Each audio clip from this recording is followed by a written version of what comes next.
Welcome to the second episode of Financial Wellbeing with Emirates NBD podcast, a place where we take complex financial topics, break them down into actionable insights for you to take ownership of your finances. I'm your host, Dana Kamber, and today's episode, we go deep diving into the concept of budgets and goal setting. With me today is expert Marian Gendy, head of Affluent Advisory at Emirates NBD, to tackle the concept of budgets and how it's an enabler to help you achieve your future aspirations. Hi, Marian. Hi. Thank you for being here with us today in the podcast.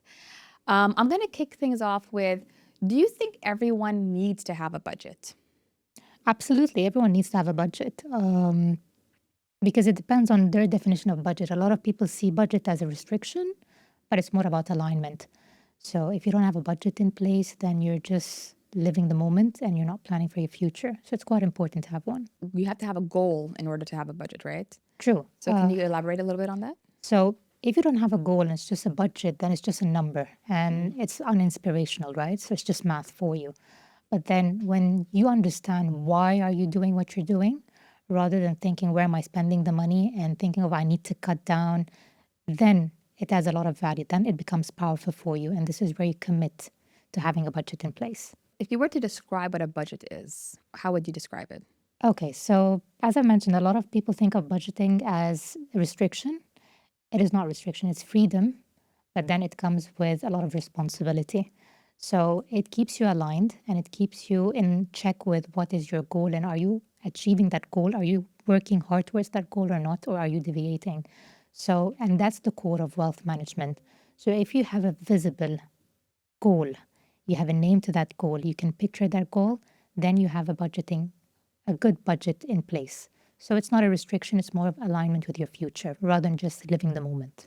You briefly mentioned wealth management. So can you explain what wealth management actually is for our listeners to have a better understanding? Okay, so a lot of people think of wealth management is to manage my wealth. And if I don't have wealth, then I don't need wealth management. So you don't build your wealth in a day or two. It takes time, it takes discipline. So every person needs wealth management. So for the ones who are starting, they need wealth management, they need hand-holding and telling them how to start and how to create that wealth. For someone in their 30s, for example, they're looking into starting a family, buying the first home. So you need to tell them how they have to have a budget, which is quite flexible so that they can build that wealth. And then for someone who's close to retirement, that budgeting becomes more of a tool of moving from creating wealth to preservation. So wealth management is basically hand-holding people and telling them how you can secure your future, live comfortably, and you don't have to worry about it when you reach there. So wealth management is for everyone. So budgets will be an enabler towards that aspirational future then. There are a couple of things. Budget is at the core of it, but then goals, values, and checking that you're doing or you're following what you have set initially, because life happens and a lot of people think that if I don't follow the budget to the nail, that I'm failing and then they procrastinate, and that's not the right thing to do. Life do happen. Just pause, breathe, and move on. So what should people be considering when they start to set their budgets for the first time? One, they need to know what is their income, what is their expense, and why are they saving, or why do they want to create a budget, right? It's just a lot of people say, I want to save, I want to invest. And when I ask them why, they pause because no one has asked them that question before. It's just that I've got money and I want to save. So if you don't have a clear idea of why you're saving, you will never be disciplined to continue in that planning of yours. And it's just going to stop abruptly somewhere, right? So it is multiple things. So let's just say if someone doesn't have a budget in place and they're looking to start it, and I'm going to segment it a little bit to say people in their 20s, 30s, and nearing retirement. Yep. You mentioned those different stages of life. If someone does not have a budget, let's just say within those areas, what are things they should be considering whenever they want to set that, you mentioned the goals and all of that and alongside the budget? Okay, so for someone in their 20s, they're just starting their careers, most likely, and they are trying to build a future. So usually what they need to do is they need to understand what are their values, what are the goals, and how does their future looks like. In addition, they need to also be mindful to avoid any sort of debt traps, because this is where they start getting credit cards, loans, and this is where they get trapped into a lot of debt. Now, as I mentioned, when you're in your 30s, you need to ensure your budget is quite flexible, because this is where you're growing in your career, in your life. So you need to ensure that you're able to manage your day-to-day expenses, but at the same time, you have a clear vision of what you want to achieve in the next 30 years or so. For someone who is approaching retirement, this is where budgeting becomes a tool. It shifts from accumulation to preservation. If this is how they think about budgeting, that's going to be extremely powerful for them, and they will be disciplined in ensuring that they reach to the goal that they have set for themselves.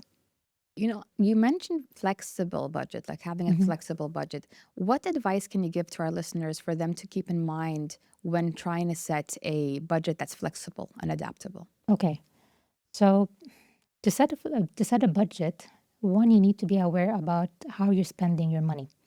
You need to track at least for a month where are you spending your money, and you need to adjust accordingly. So again, I'm not saying that you need to cut back.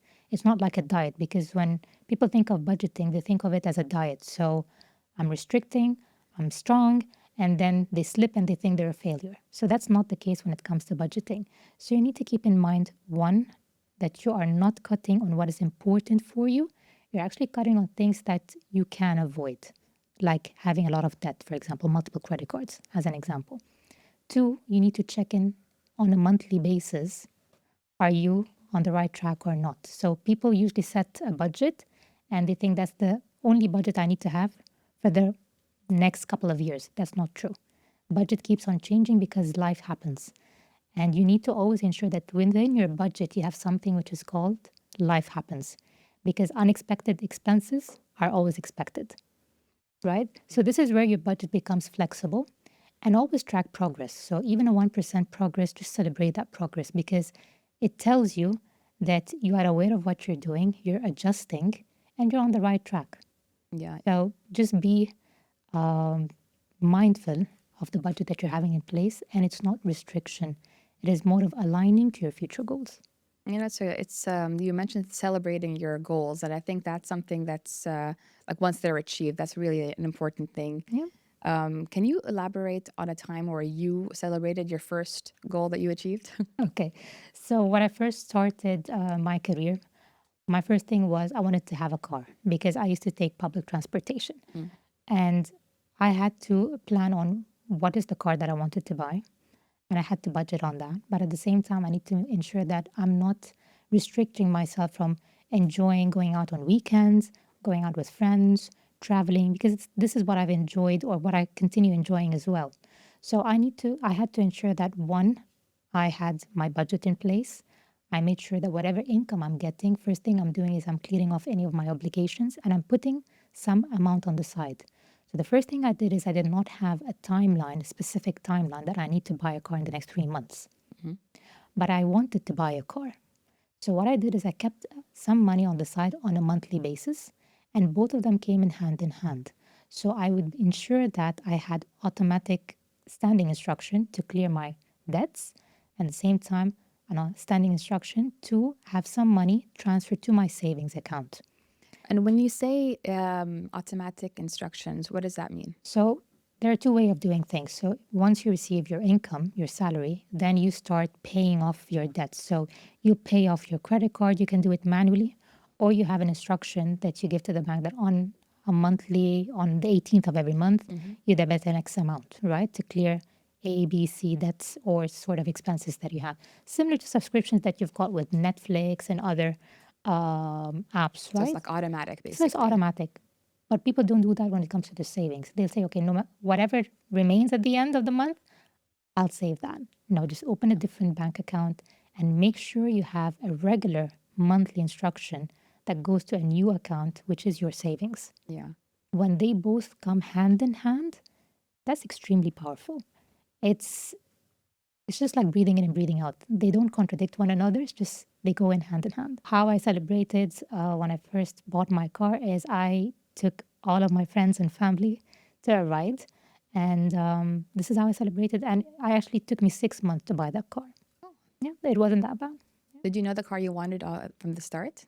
Like you had it set? Not really. I knew I wanted a car. I Yeah. wanted a car that took me from A to B as a start. But then once I grew in my career, then I probably had more idea about which car I wanted to buy because I'm actually not into a big fan of cars. So it's just something that took me from A to B. So I think a lot of people can relate to that car being one of the first things in their goals.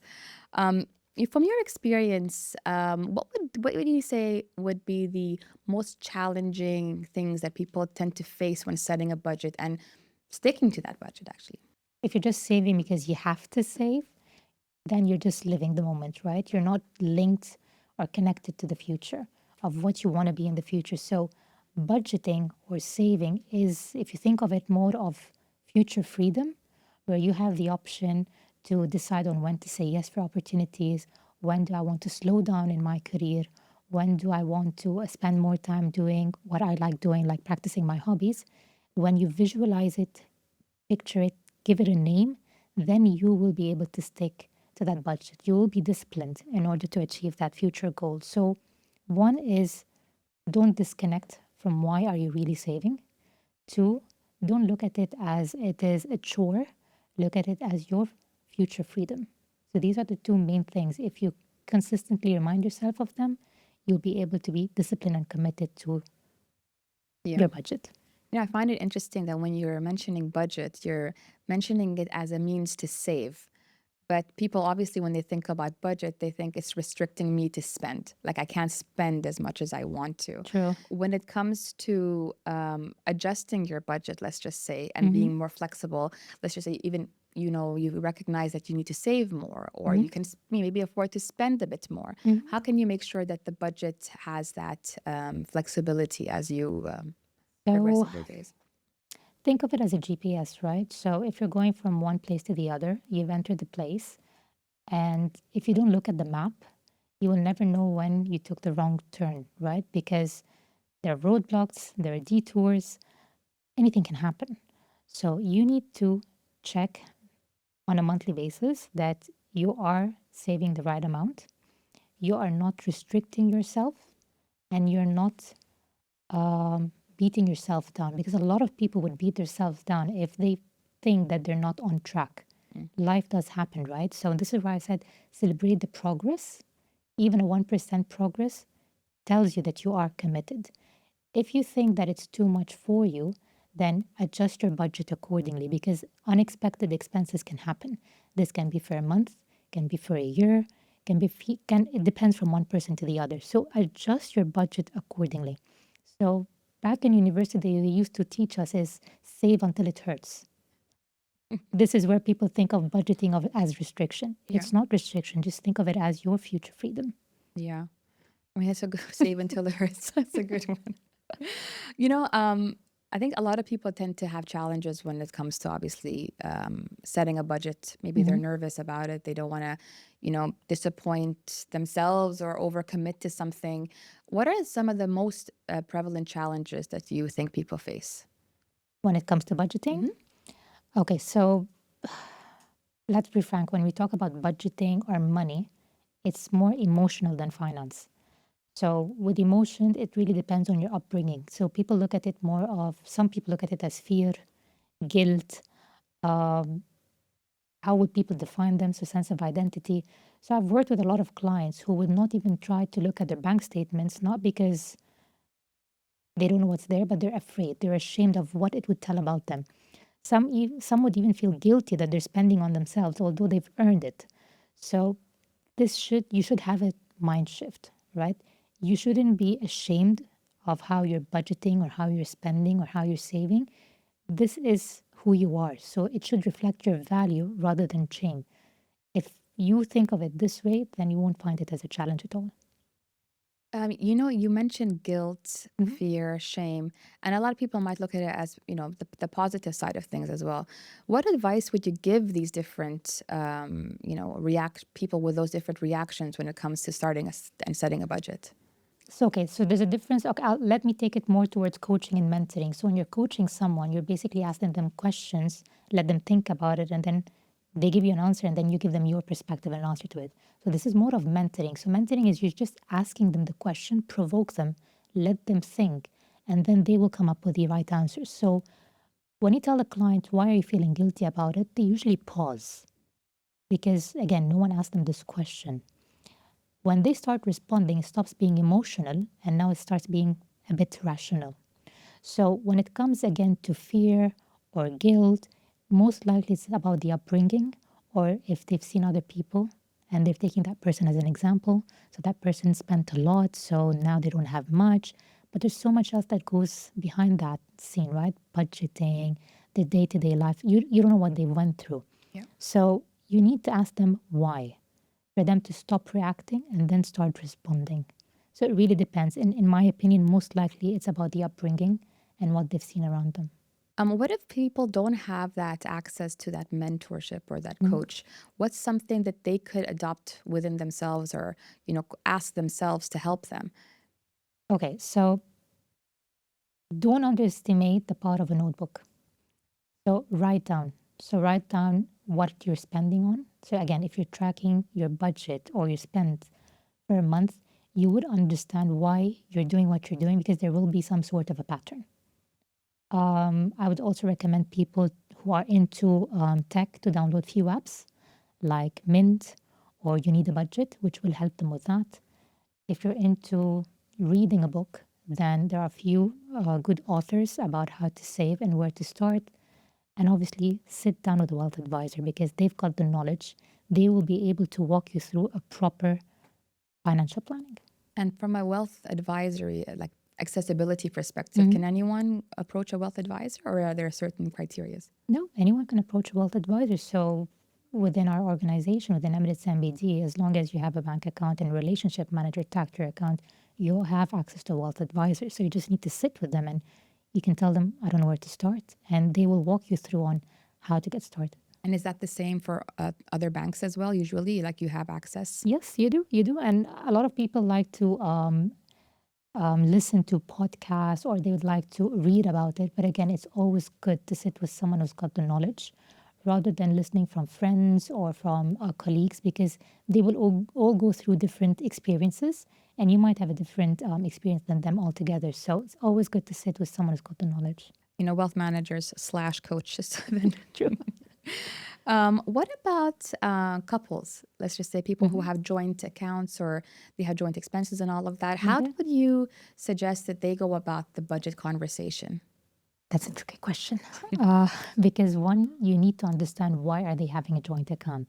So it might be obvious why they're having it, but in reality, it's not quite obvious. So you need to ask the couples, why are you having a joint account? Because if they're no longer a couple, it becomes slightly messy.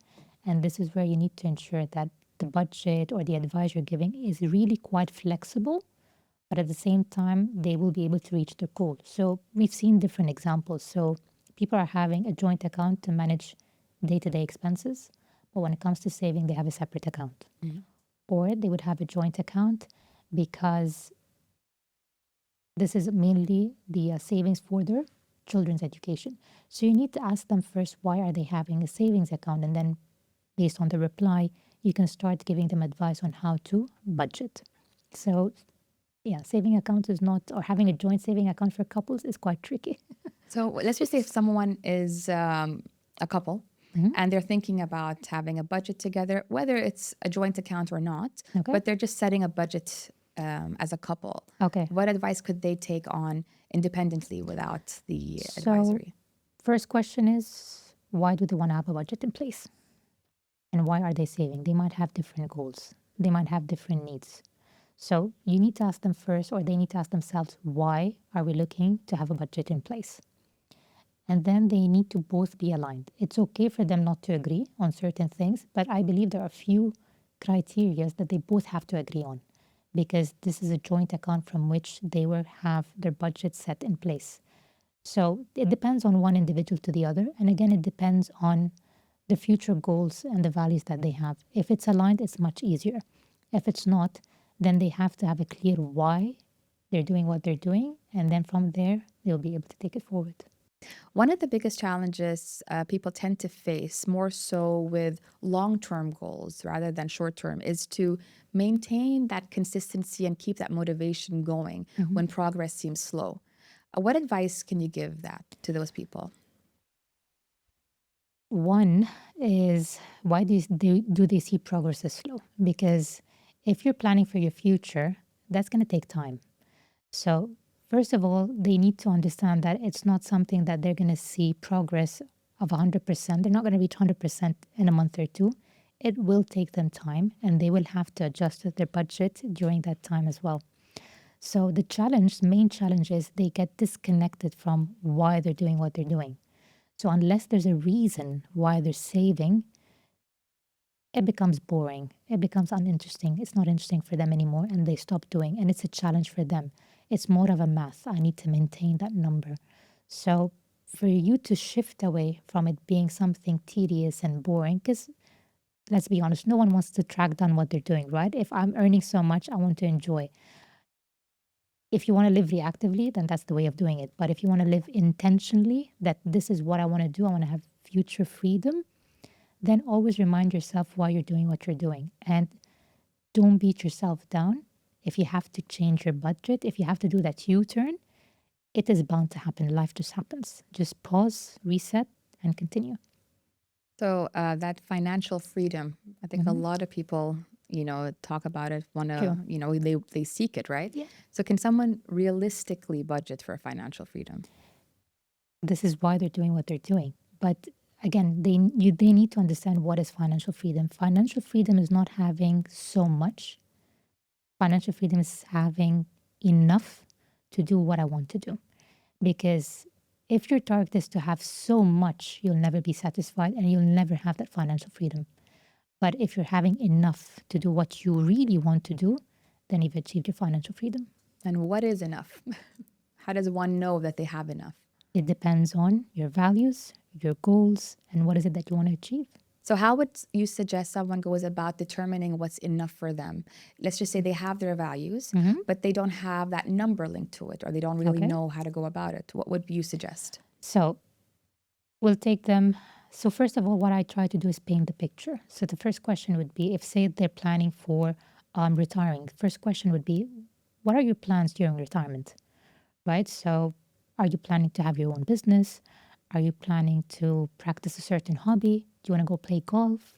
What is it that you want to do when you retire? That's the first question. So now you've painted the picture. Second, where do you see yourself retiring? Because again, it depends from one country, one city to the other. Okay, so now you know what you want to do, where you want to do it. The question is, how do you feel about it? If you're able to get there, or once you're there, how do you think you're going to feel about achieving what you've achieved? You've already achieved it. Describe how do you feel about it. Again, we're going back to emotions. So once you've touched on the emotions, they get too excited about it. The next question would be, how would you feel if you don't achieve it? So you're there. You're playing golf. You're enjoying your time. Suddenly, I've taken this dream away. This is where you'll be committed and disciplined, because now you know how it feels having that financial freedom. And then we start bringing in the numbers. So this is how much you think you might need, again, because the value of money changes from now to 10 years from today or 20 years from today. So then there's a lot of tedious work that's done by the advisor. And this is why it's important to speak to a professional and someone who's got the knowledge. And it's basically a simple budgeting. How much do you think you need to do what you want to do? How much you have saving at the moment? And what is the expected rate of return? This is where we come in. And this is where we come in and we recommend. Now, what's most important is to plan for the unexpected. Because as people age, you tend to have some medical requirements or medical expenses, which are quite higher than if you're younger. So if you don't plan for the unexpected, you will not have enough to enjoy your financial freedom. So you need to plan for the unexpected and what you are expecting to have during your, let's say, retirement, or it's not even retirement. Maybe I want to slow down in the next 10, 20 years. Maybe I want to start a business in the next 10, 20 years. So it can be anything. Your financial freedom or your values or what you want to achieve can be anything. Yeah, I mean, that's a really... I can see you thinking of something else. Yeah. Okay.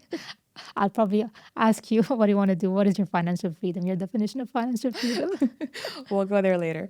When did you realize your goals, and when did you start to build that emotional awareness throughout your financial journey? It started back in university because, again, we had that professor who said, save until it hurts. And that was the first time that I hear that expression. And I was like, why is he saying that? And I've actually never asked him the question. And I really don't remember in which context did he actually mention that. So when I started my career, it was always in banking. And I started as a relationship manager, not in the wealth advisory team. And I could see a lot of clients struggling with their day-to-day expenses, with settling their cards, the loans. This is where I started thinking. And I could see clients in different life stages, in the early stages, in the 30s, in the 40s, clients approaching retirement, and they're actually quite scared if they have enough or not because they're used to getting a monthly salary and they really don't know what to do once this stops. So this is where I started thinking about, okay, I don't want to be in this situation when I'm at that age. I need to start thinking now. And I did a lot of reading and obviously consulted a lot of people who had that knowledge and experience. Yeah, I think that exposure helped you accelerate that. So what are some tools and resources that you found useful in your journey that our listeners can benefit from as well? Read a lot. Speak to people who've got the knowledge. Speak to your colleagues, your friends, your parents, and learn from their mistakes. And ask a lot. So probe. Because when people ask a question and they get an answer, they're like, okay. But if you probe and dig deeper, you're probably going to get more to what you've just heard. There will be more to that story. So when it comes to budgeting or when it comes to wealth management, if you don't have a constant follow-up and guidance, you will never reach to your financial freedom. Because today, my definition of financial freedom can be different than 10 years from today, right? So you need to have this reality check and you need to have this conversation with yourself, right? Is this what I want to do? Has it changed? Has it evolved? Does it remain the same? So these are simple advices. And again, talk to people and ask. I think what you mentioned is don't stop seeking out the knowledge, because if it's one person, then you just get that one advice. But if it's multiple, then you're kind of allowing yourself to think and process what it means to you a bit more, right? Exactly. Yeah, that's a really good advice. On to my last question for the podcast. What does wealth mean to you outside of the money? If you were to try and say it in maybe just 1 or 3 words. It's a reflection of your identity. Thank you so much, Marian. Honestly, a really insightful conversation and with a lot of value. To everyone tuning in, just keep in mind whether you're budgeting, setting your goals, or deciding who to help manage your financial future, it all starts with you. If you found today's episode to be interesting with lots of insights, please share this across with your network of people who can also benefit as you did today. Thank you so much for listening, and I'll see you in next episode.